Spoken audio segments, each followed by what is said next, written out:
up out there, peeps? It's me, HTG Brian, back with more LEGO Star Wars The Skywalker Saga. This is level 32, low-flying garbage, free play. We're gonna grab all 6 of those Kyber bricks, including the True Jedi status, the 5 minikits, and the 3 challenges. Now, I cannot stress this enough. This is a pretty short level to begin with, but the collectibles are slammed in back to back to back. In fact, I'm going to have a hard time keeping up with them as they pop up on screen, which means this might be the best time to remind you we have quick links down below in the video description. So if you happen to maybe miss one, or maybe I talk too slow, or something happens, feel free to use those.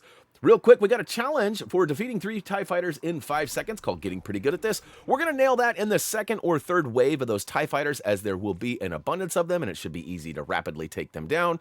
How low can you go? Lose or defeat an enemy by flying through debris in the graveyard. That's simple. You just got to fly through one of the broken down fuselages, basically the debris on the ground. It'll happen on its own. And we're about to do that right now, actually. We're going to lazily lean over to the left-hand side and go through this fuselage, which happens to have a bunch of studs in it. And as soon as we get close to it, look at that. Booyah Kashaw slams into the ground behind us and gives us that challenge. Now, it is possible you got that in the story, but if not, don't worry. I do want to stress, too, that it should be noted that using your strafe or your evade by pressing L1 or R1 could be the left bumper, right bumper, or I don't know what it is on the Switch, but essentially that'll make you roll like I'm doing right now. And as you see, I went through that fuselage, grabbed Minikit 2, but I was also rolling, and I managed to get challenge number 2, which was successfully evade a locked-on enemy or bolt, which is also called not so easy without a co-pilot. Now, on the backside of the Star Destroyer, you probably saw the 4 silver cannons. You basically just need to blast all 4 of them, and it'll earn you another Minikit. And now I am just flying around looking for the TIEs, trying to deplete their big old meter. Hey, look at this. On the back left side, behind the old Star Destroyer, there's another fuselage on the ground, and we'll go ahead and fly through it and collect Minikit number 3. Woo! I'm telling you, this is a mouthful. And we're going to go ahead and swoop around and look at that, getting pretty good at this. So here we go. We got multiple TIEs right in front of our eyes, and we're going to go ahead and let them meet their demise. I think I got 4 or 5 right there in that 5-second span. Pretty easy peasy. Like I said, once you get a bunch of them on screen, that's the best time to do it.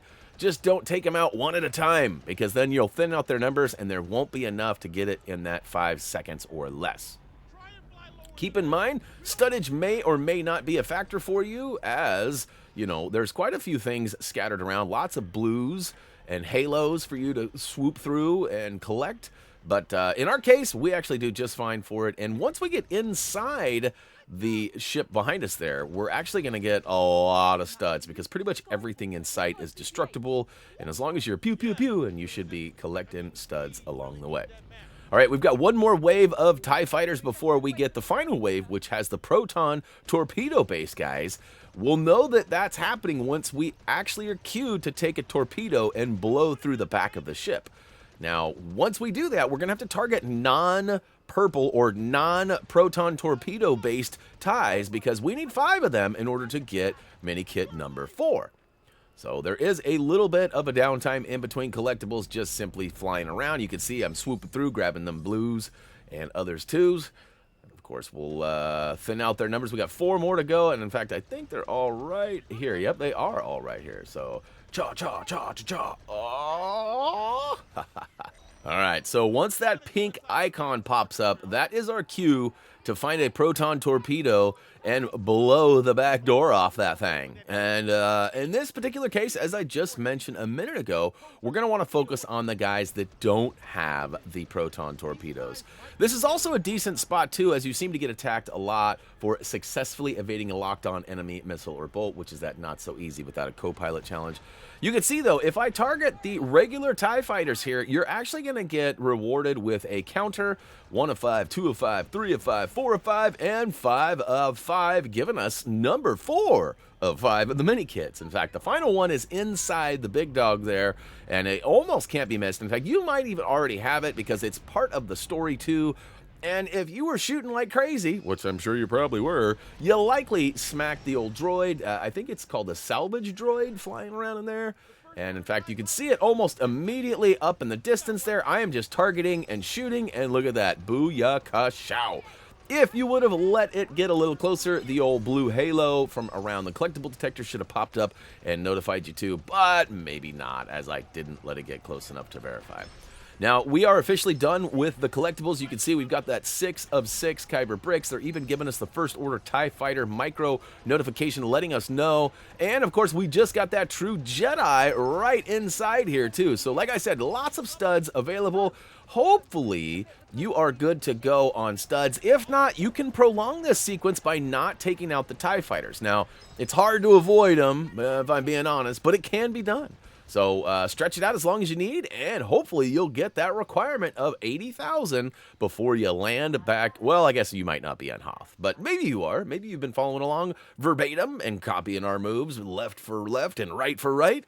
But if not, it's okay. We'll forgive you.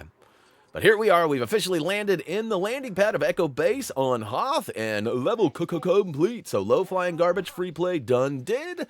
We got enough studs to get that check mark and get those extra Kyber bricks that we did not earn in the story. Woo to the who. We got lots of money. Look at that. We got getting pretty good at this. Check. How low can you go? Check. Not so easy without a co-pilot. Check. Kyber brick, check. All right, we're good to go there. Minikits, we already know we got all 5 of these, and it, of course, built up a pretty sweet TIE Fighter. In fact, it's the First Order TIE Fighter. I almost called it the Interceptor. I would have been wrong. All right, characters and ships were found in the story, not here. I don't know why they keep showing us that, but we are good to go, ladies and gents. Hopefully you guys found this video entertaining, if not a wee bit helpful. Big shout out to our guy Tyler P for putting that guide together as well. And if you haven't checked it out yet, HappyThumbsGaming.com is the place to do so. Hey guys, that's going to go ahead and wrap it up for me. As always, until next time. See ya.